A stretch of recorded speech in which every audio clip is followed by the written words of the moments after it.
நம்மள நிறைய பேருக்கு தெரியும் G7 மாநாடு நடந்து முடிஞ்சிச்சு அப்படின்னு. இந்த G7 மாநாட்டில் வழக்கம் போல் நம்மளோட ஜெலன்ஸ்கி அவர்களை கூப்பிட்டுருக்காங்க. அதற்கான காரணம் நம்மள நிறைய பேருக்கு தெரியும். அதனால் நான் திருப்பி சொல்லணும்னு அவசியம் இல்லை. அப்படி அவரை கூப்பிட்டப்ப இத்தாலியில் இருக்கக்கூடிய ஒரு செய்தி நாளிதழ் ஜெலன்ஸ்கி கிட்ட ஒரு இன்டர்வியூ எடுக்கிறாங்க. அந்த இன்டர்வியூவில் உங்களுக்கு இருக்கிறதுல ரொம்ப பெரிய தலைவலி என்ன ரஷ்ய இராணுவத்தால் அப்படின்னு கேட்டப்ப, ரஷ்யா போட்டுக்கிட்டு இருக்கிற இந்த கைடட் பாம்ஸ் தான் எங்களுக்கு இருக்கிறதுல பெரிய தலைவலியாக இருக்குது. அது மட்டும் இல்லாமல் இந்த ரஷ்யர்கள் என்ன பண்ணியிருக்காங்க அப்படின்னா, அவங்கக்கிட்ட கோல்டு வார் ஈரால் உருவாக்கப்பட்ட அந்த சோவியத் ஈரா பாம்ஸ் இருக்குது பார்த்தீங்களா, அதோட பேர் டம் பாம்ஸ் அப்படின்னு சொல்லுவாங்க. பேருக்கு ஏற்ற மாதிரி இந்த பாம்பை வந்து நீங்கள் போட்டீங்க அப்படின்னா அது எங்கே போய் விழுகும்னு யாராலையும் சொல்ல முடியாது. அப்படிப்பட்ட டம் பாம்ஸை எடுத்து அதில் ஒரு கைடன்ஸ் கிட்ட போட்டு இப்போ என்னடானா 70 கிலோமீட்டர் வெளியே இருந்து இந்த டார்கெட்டில் இந்த பாம்பை பயன்படுத்தி அடிக்கிறாங்க. இதனால் எங்களுக்கு மிகப்பெரிய தலைவலியாக இருக்குது. எங்களோட மக்கள்களை அவங்க டெரரைஸ் பண்ணிக்கிட்டு இருக்காங்க. சிவிலியன் இன்ஃப்ராஸ்ட்ரக்சரை இந்த 1.5 டன் பாம்பை கொண்டு அடிக்கிறாங்க. இதோட வெயிட் அதிகமாக இருக்கிற காரணத்தினால இது வந்து விழுகிற பகுதியில் மிகப்பெரிய பாதிப்பு ஏற்படுது அப்படின்னு ஜெலன்ஸ்கி புலம்பி தீர்த்திருக்காரு. இப்போ இன்னைக்கான காணொலியில் நம்ம எதை பற்றி பார்க்க போகிறோம் அப்படின்னா, கொஞ்ச நாட்களாகவே இந்த ரஷ்யா யுக்ரைன் போரை பற்றின பெரிய அப்டேட்ஸை நம்ம பார்க்காம இருக்கோம். ஸோ ஷார்ட் அண்ட் ஸ்வீட்டாக இந்த ரஷ்யா யுக்ரைன் போரில் என்னென்ன நடந்துகிட்டு இருக்கு அப்படின்றதான் தெரிஞ்சுக்க போகிறோம். நான் உங்கள் ஆகாஷ், தமிழ் பொக்கிஷம் உலகம் டிபி டிஃபென்ஸ். முதல் விஷயம், ரஷ்யாவில் இருக்கக்கூடிய நிறையவே அதிகாரிகள் எங்ககிட்ட அணு ஆயுதங்கள் இருக்குது, அந்த அணு ஆயுதத்தை பயன்படுத்தக்கூடிய கெப்பாசிட்டி எங்களுக்கு இருக்குது, பொசைடான் அப்படின்னு சொல்லி ஒரு ஆயுதம் இருக்குது, இந்த ஆயுதத்தால் யூகேவுக்கு ஒரு நியூக்ளியர் சுனாமியை எங்களால் உருவாக்க முடியும் அப்படின்னு ஏகப்பட்ட மிரட்டல்களை அங்கே இருக்கக்கூடிய அரசியல்வாதிகள் கொடுத்துக்கிட்டு இருக்காங்க.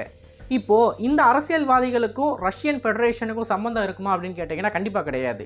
நம்ம ஊரில் இருக்கக்கூடிய ஒரு லோக்கல் பொலிட்டீஷியன் வந்து பாகிஸ்தானுக்கு எதிராக ஒரு குரல் எழுப்பினார்னா எப்படி இருக்குமோ அதே மாதிரி தான் நம்ம இதையும் கன்சிடர் பண்ணணும்.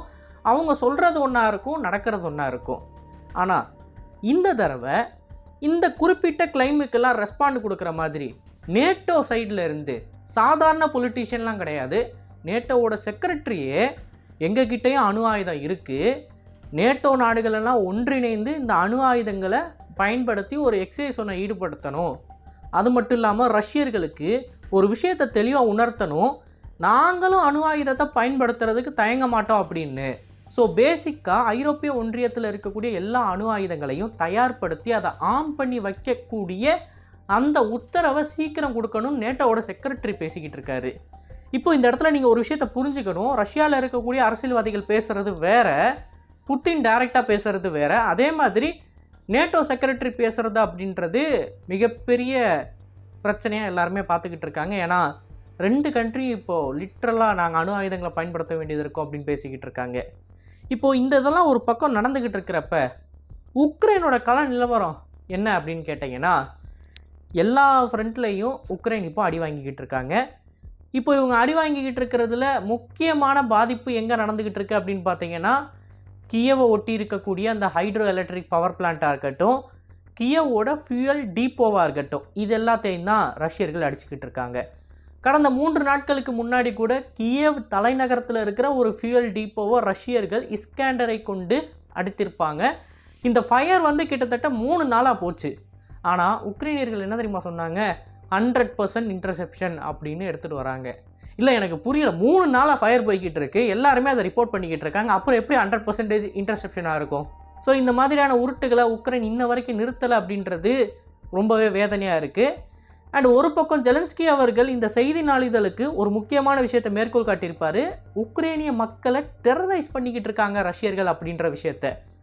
ஆனால் ஆக்சுவலாக உக்ரைனிய நகரங்களில் நடந்துக்கிட்டு இருக்கிறது என்ன அப்படின்னு பார்த்தீங்கன்னா, ட்விட்டர் முழுக்க வீடியோ நிரம்பி இருக்குது. சாதாரணமாக ஒரு ஆம்பளை ரோட்டில் நடந்து போக முடியலை. இந்த நம்ம ஊர்லலாம் சொல்லுவோம்ல, பெண்கள் வந்து இரவில் ரோட்டில் நடந்து போக முடியாது அப்படின்னு, அந்த மாதிரி அந்த ஊரில் ஆண்கள் பகல்லையும் சரி இரவுலையும் சரி முக்கியமான நகரங்களில் நடந்து போக முடியாது. ஏன்னா அப்படியே ஆர்மி ரெக்ரூட்டர்ஸ் பிடிச்சிட்டு போய் ஃப்ரண்ட்டில் விட்டுறாங்க.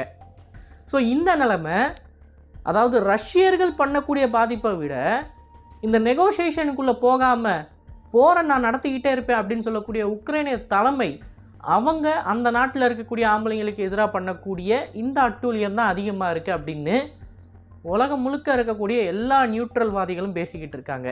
சரி, இப்போது ரஷ்யர்கள் என்ன தான் பிளான் பண்ணிக்கிட்டு இருக்காங்க அப்படின்னு நீங்கள் கேட்டிங்கன்னா சிம்பிள். வர கோல்டுக்கு, அதாவது வின்டருக்கு இந்த உக்ரைனோட முக்கியமான எனர்ஜி இன்ஃப்ராஸ்ட்ரக்சர் எல்லாத்தையுமே அடிக்கணும் அப்படின்னு அவங்க எய்ம் பண்ணிக்கிட்டு இருக்காங்க. அதுபடி தான் எல்லா ஹைட்ரோ எலக்ட்ரிக் பவர் பிளான்ட்டாக இருக்கட்டும், ஃபியூலை ஸ்டோர் பண்ணி வைக்கக்கூடிய இடங்களாக இருக்கட்டும், இது எல்லாத்தையும் டார்கெட் பண்ணுறாங்க. இப்போ ரஷ்யர்களால் இதை அச்சீவ் பண்ண முடியுமா அப்படின்றது எனக்கு தெரியலை. ஏன் அப்படின்னு பார்த்தீங்கன்னா, கடந்த 2 வருடங்களாக அவங்க இதை அச்சீவ் பண்ணணும்னு நினச்சாங்க. பாதிப்புகள் இருந்துச்சு. பட் இவங்க நினைக்கிற அளவுக்கான பாதிப்புகளை அவங்களால ஏற்படுத்த முடியலை. பட் இந்த தடவை அவங்க ஏற்படுத்துவாங்களா அப்படின்றத நம்ம பொறுத்து இருந்து தான் பார்க்கணும். ஏன் அப்படின்னு கேட்டிங்கன்னா, இது வரைக்கும் இல்லாத மாதிரி ஏகப்பட்ட ஹைட்ரோ எலக்ட்ரிக் பவர் பிளான்ட்ஸையோ இல்லை தெர்மல் பவர் பிளான்ட்ஸையோ ரஷ்யர்கள் தாக்கிக்கிட்டு இருக்காங்க அவங்களோட ஆயுதங்களை பயன்படுத்தி. போரோட ஆரம்பத்தில் இருந்ததை விட இப்போ இருக்கக்கூடிய ரஷ்ய ஆயுதங்கள் அப்படின்றது ரொம்ப ரொம்ப அக்யூரேட்டாக இருக்குது. இதை பற்றி உக்ரைனோட இராணுவ தலைமையே வெளிப்படையாக சொல்லியிருக்காங்க. ரஷ்யர்கள் போக போக ட்ரெயின் ஆகிக்கிட்டே போகிறாங்க அப்படின்னு. அண்ட் இந்த ட்ரைனிங் அப்படியே போய்கிட்டு இருக்கு, அட்டாக் அப்படியே போய்கிட்டு இருக்கு அப்படின்னா கூடிய சீக்கிரம் இந்த வின்டரில் உக்ரைன் பிளாக் அவுட் ஆயிரும் அப்படின்றது எல்லாரோட கணிப்பாகவும் இருக்குது.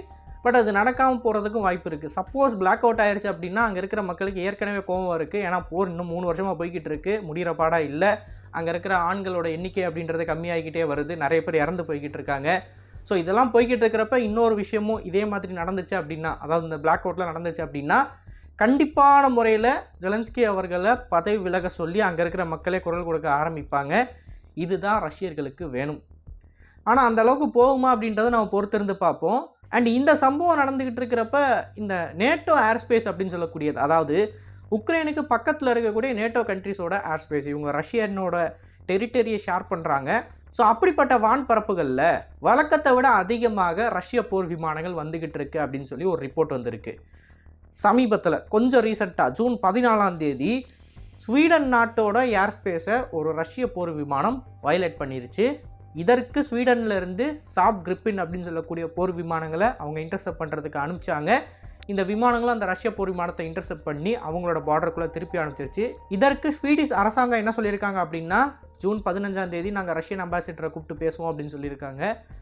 ஸோ ஒரு பக்கம் நேட்டோ ஏர்ஸ்பேஸை ரஷ்யர்கள் ஊடுருவிக்கிட்டு இருக்காங்க வழக்கத்தை விட அதிகமாக. இன்னொரு பக்கம் பிளாக் சீயில் ரஷ்யர்களோட முக்கியமான போர்க்கப்பல்களோட நிலைகள் என்ன அப்படின்றத தெளிவாக படம் போட்டு உக்ரைனியர்களுக்கு கொடுத்து அதன் மூலமாக உக்ரைனியர்களை பிளாக் சீ ஃப்ளீட்டில் இருக்கக்கூடிய கப்பல்களை அடிக்க வைக்கிறாங்க நேட்டோ நாடுகள்.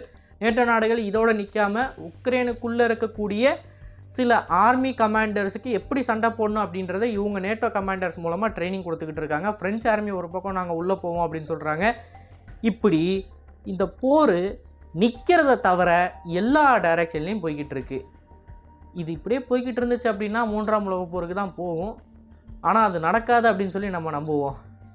இதுதான் இப்போதைக்கு இருக்கக்கூடிய ரஷ்யா யுக்ரைன் போரோட முக்கியமான சில அப்டேட்ஸ். இதை தாண்டி நிறையவே டெரிட்டரிஸை உக்ரைனியர்கள் இழந்திருக்காங்க, நிறையவே டெரிட்டரிஸை ரஷ்யர்களும் இழந்திருக்காங்க. இது கேட் அண்ட் மவுஸ் கேம் மாதிரி. ரஷ்யர்கள் ஒரு 5 கிலோமீட்டர் பிடிச்சாங்க அப்படின்னா உக்ரைனியர்கள் வேறு ஒரு டைரெக்ஷனில் 2 கிலோமீட்டர் பிடிக்கிறாங்க.